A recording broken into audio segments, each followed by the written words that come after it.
türkmen söýgülsi bilen söze azaşan jorosyny atyp öldüren şüpgeli tutuldy. Türkiýanyň köpçülikliğin habar beriş serişdelerine ýaran habarlarda iki san Türkmenistany zenanyň söze azaşmagy sebäpli olaryň biriniň söýgülsiniň beýlekisini atyp öldürenligi aýan edilýär. Türkiýanyň Star gazetiniň ýazmagyna görä, Istanbulyň Eýüp etrawyna ýaşaýan Altyn Demir adly Türkmenistanly zenany öz türkmen söýgülsini äsgermezçilikli söz aýdanlygy üçin öldürmekde güman edilýän adam göz astyna alınıpdyr. Gazet 29 ýanwarda Altyn Demir adly Türkmenistanly migrant zenanyň ýaşaýan öýünden tüpüň sesi çykandan soň oň goňşularynyň polisiýa habar berendigini ýazýar. Wakanyň bolan ýerine gelen polisler Türkmenistanly zenanyň atylyp öldürilendigini anyklaýarlar.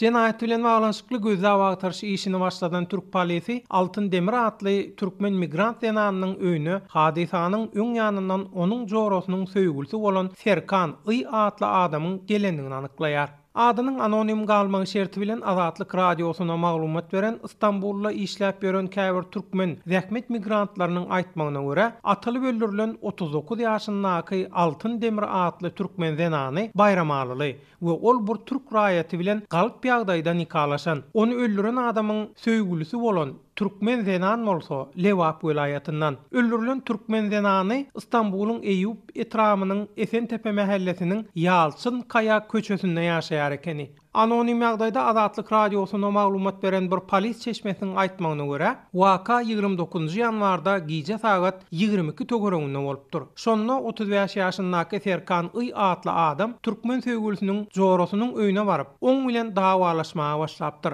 Dawa ulay ýalandan soň Serkan Y ýanyndaky tüpeňi bilen Türkmenistanly söýgülsiniň türkmen jorosyny güllelä öldüripdir. Ondan soň ol ýanynaky iki adam bilen wakanyň bolan ýerinden gaçyp gidipdir. Taşdöwrekdäki howpsuzlyk kameralarynyň suraty düşüren video şekillerine seredip güman edilýänleriň kimdigini anyklan Türk polisi türkmen migrant zenanyny öldürmekde güman edilýän Serkan Y adly adamy Eýüp etramynyň Çyrçyr mahallesinde köçede alkogolly içki içip oturýarka ele salypdyr. Ondan soň polisler jenayet mahaly onuň ýanynda bolan Aýdogan Ö we Nizam Ö adly iki ýollaşyny hem tapyp göz astyna alypdyr.